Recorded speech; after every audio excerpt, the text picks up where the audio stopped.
Hey, welcome to Hot and Bothered.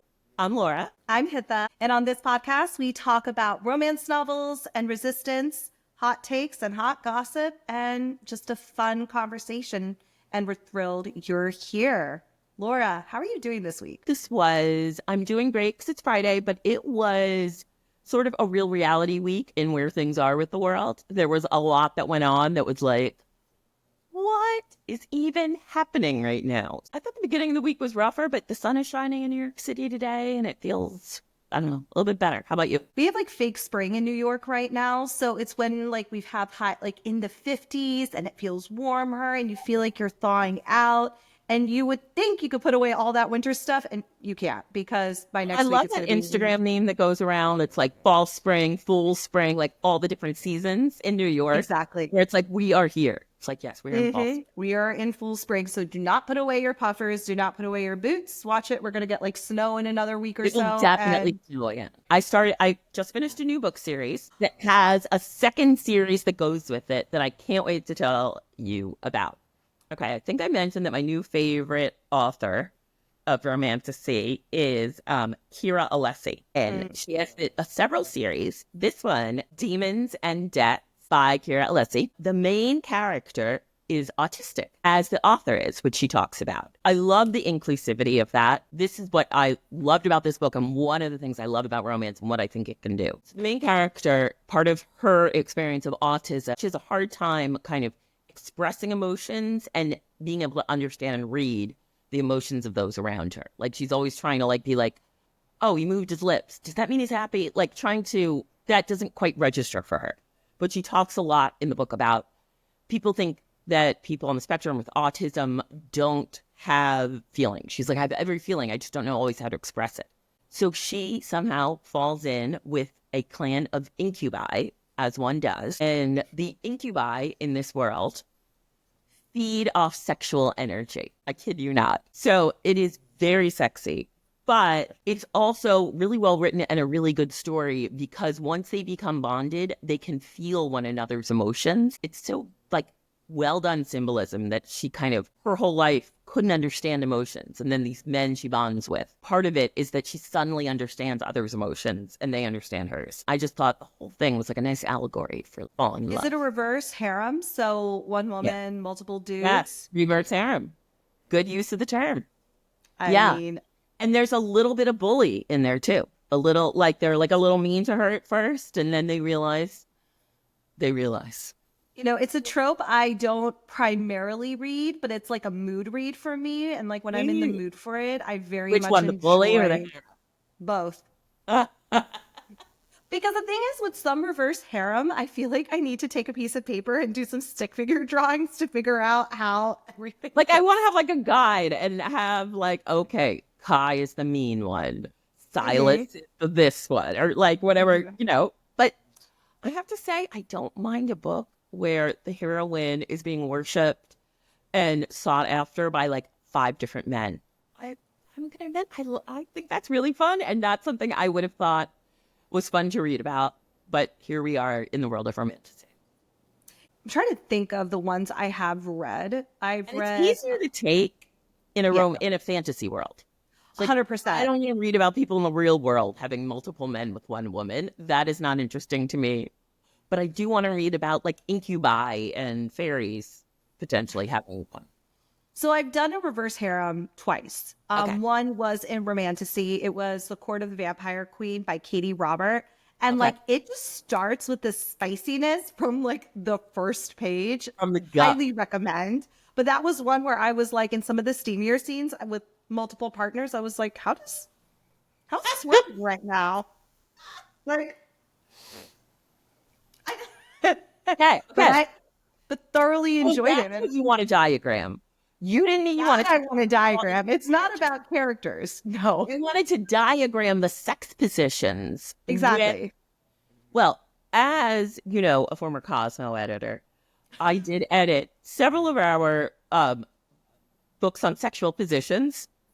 And we had a card deck with sexual positions, so I could help you with that. Great. Next time we actually get together, I will be like, help me, Obi-Wan Kenobi. You are my only hope. I read another one by Sierra St. Simone, which is a King Arthur kind of retelling in modern times. So I read obviously, about that and was tempted to read it. Is it good? It's like American Princess. Yes. But again, it's like weird when it's I think I can just suspend reality and appreciate it in like you in a romantasy context. Real life context, I'm like, this is weird. And then also like the plot twist at the very end of that book is like was so insane. And I have not been able to pick up the sequel yet because I'm like, maybe that was just a one and done. Okay, sometimes it's a one and Maybe, done, maybe or it's you'll one and come done. back to it. Mm-hmm. Yeah. Yeah.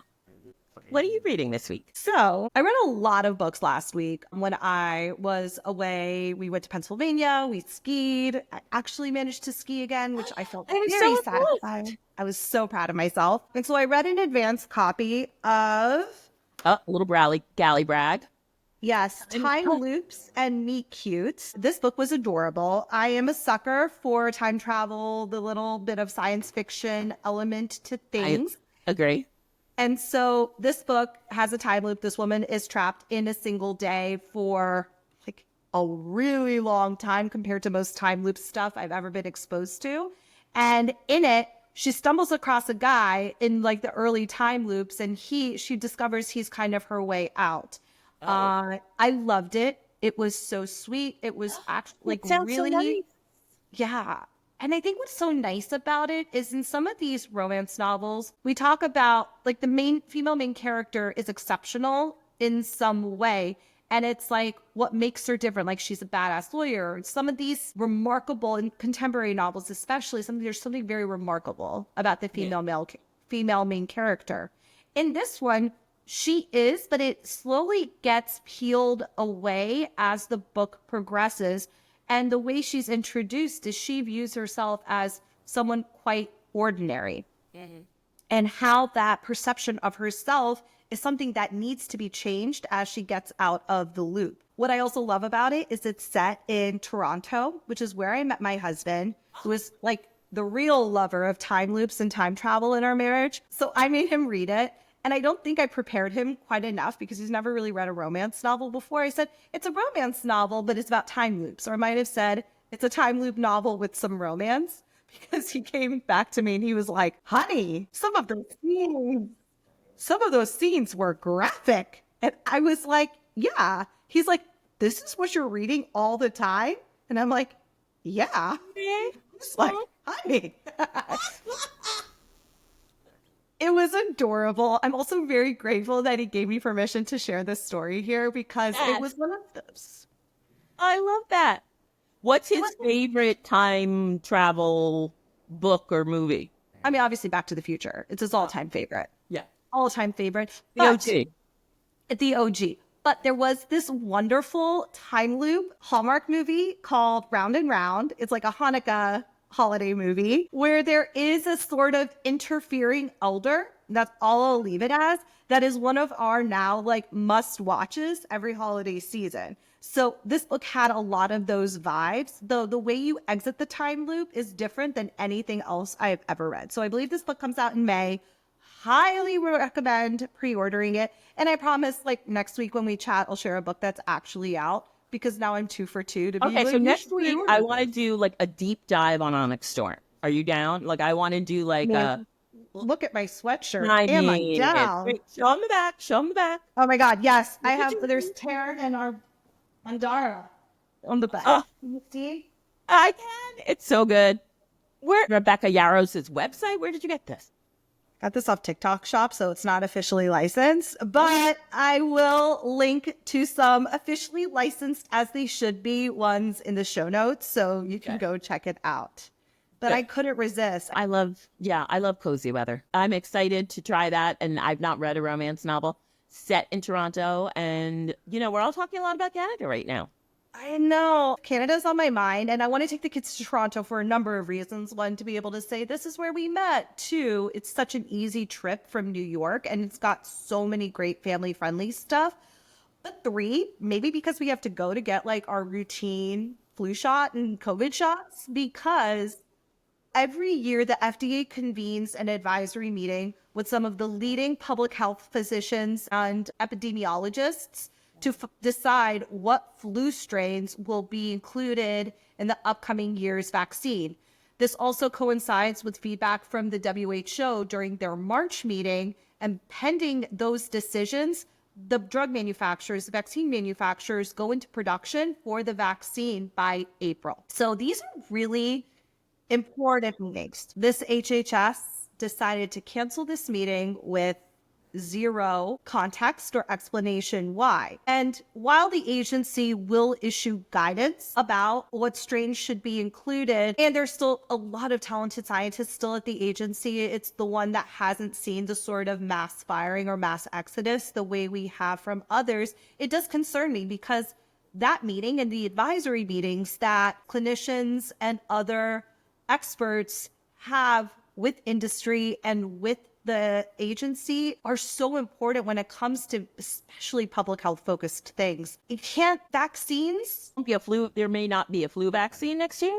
And so the more we have these meetings where physicians who are actually treating these viral cases share what they've observed, the severity of symptoms, what we believe could have been addressed in a different vaccine. These are really important meetings to help us get the most effective vaccine possible. So the cancellation of it is pretty shocking to me because it is just one of those routine meetings that makes sense. Similarly, I would say the measles vaccine makes perfect sense. And the fact that we've had our first measles death in a child in I don't know how many years, it is heartbreaking and devastating. And just clarify for us what we all know in our hearts, that this is not normal. I think our new Not normal. head of HHS said, we're watching it and this is normal.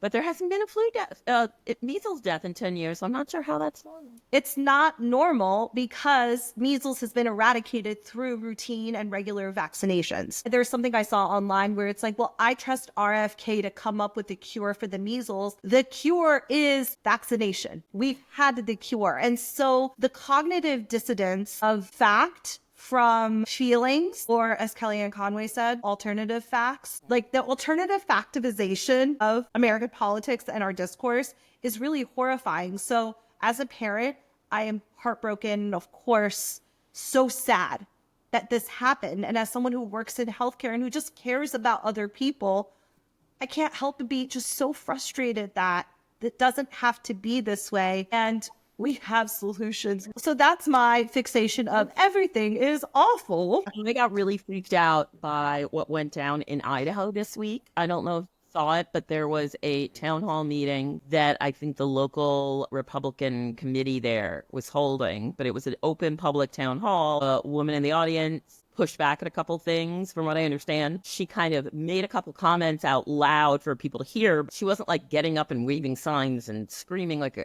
crazy. She was expressing herself in the context of the meeting. She was told she would have to leave. She was like, what are you talking about? And then two private security guards came over, did not identify themselves, and basically dragged this woman on the ground, dragged her hands and feet out of this meeting. Like while the person moderating the meeting, the GOP leader in the town, was saying, look at this little girl. Look at this little girl. So calling a grown woman who had run for political office, who's voicing her opinion in a public forum, the way that was handled was no-name security officers pulling her out on the ground. Charges against her have been dropped. The security firm is not going to work in Idaho for the party anymore. It was addressed, but horrifying. This is what happens other places, or in like demon realms, that like when women use their voices in public spaces, they are dragged out by their hands and feet. I don't mean to laugh, but just your use of demons was so perfect. Talk about what's bringing us joy to just round it out with some happiness. With the kids, I was not my best mom self earlier in the week. We did like really turn it around through the rest of the week. The past few mornings have just been fun with them. The morning routine has been fun. I've been happy, like even on the walk to school. And then like I miss my children when they're at school, though I'm very glad they're there. So I think I'm going to just get some cupcakes and like kind of have a special treat for after school and like a fun movie night. I really want to finish watching Hercules. We started watching it last night and I'm like, what a great Disney movie. I've never seen it. Next time I'm with a child, I'll say, let's watch Hercules. You could just come over and we could watch it together. Okay. Because the other movie that I will always say yes to whenever they want to watch it is Zootopia. Apparently, when Sarah J. Maas was like got the ideas for Crescent City, it was kind of based on Zootopia, which her kid was watching on repeat during then. It calls Zootopia the Crescent City origin story. That's amazing. I'm currently obsessed with Paradise. It is starring Sterling Brown, who he is such an incredible actor, but also the man has the best butt in the business, and it is in the show. The other star is James Marsden, who is so good in this show. And Paradise is one of these everybody is living in a bunker, or are they kind of things, which I love. It's not fantasy, but it's, speculative fiction, let's call it. I don't think we as a people talk enough about how hot James Marsden is. I don't think it gets the attention it should deserve. And one of my biggest hot takes is that when I first saw The Notebook, I was like, what is that girl doing? She could be with hottie James Marsden, who is not only hot, but rich, and she'll have this lovely life. And I gotta say, I know it's crazy. I'm not the biggest Gosling person.